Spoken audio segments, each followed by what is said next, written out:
March 1861, William Lowndes Yancey stood on the Capitol steps of Montgomery, Alabama to introduce Jefferson Davis, and he cried, "The man and the hour have met." Throughout history, there have been several times when grand Americans have come forth on the scene. Men like George Washington, men like Ronald Reagan, who faced the Soviet Empire with strength. Today, we have another man on the scene. I want to announce to you that the man and the hour have met. The hour is today, and the man is Ron Paul.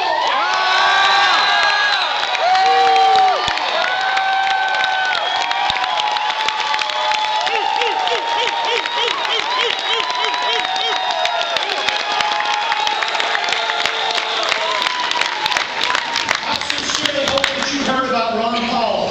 But rather than diving into the requisite reading of the candidate biography, I want to ask you a question.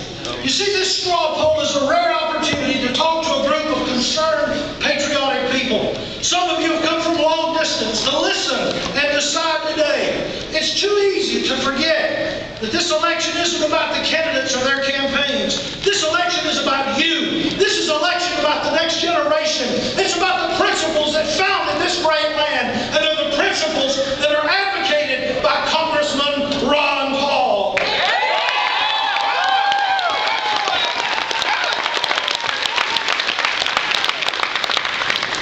As trite as this phrase may sound, America's a grand nation.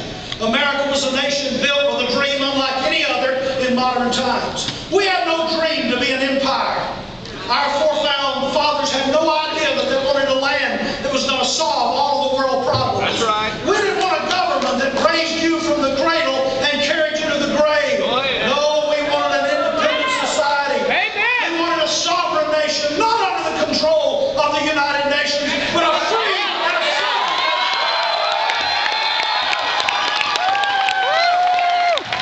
And if those are your principles today, your candidate is Ron Paul. Yeah.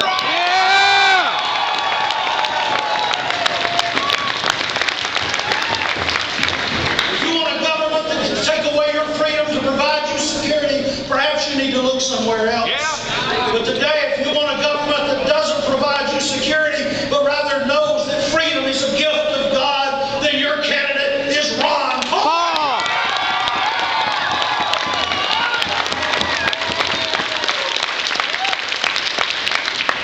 Today, it's a privilege to stand behind a man who votes against pork even for his own district. It's a privilege to stand behind Congressman Ron Paul, who has never once, I want you to hear this, never once voted to limit gun ownership on the hands of the people. That man is Ron Paul. The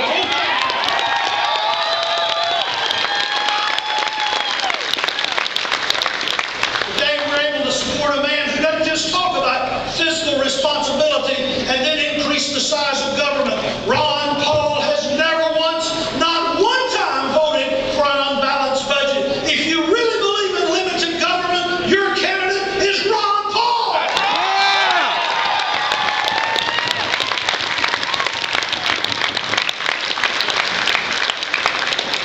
We all complain about taxes.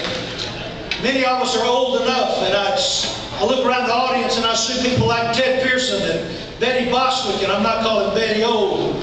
People who used to be here and stuff envelopes for a man named Ronald Wilson Reagan.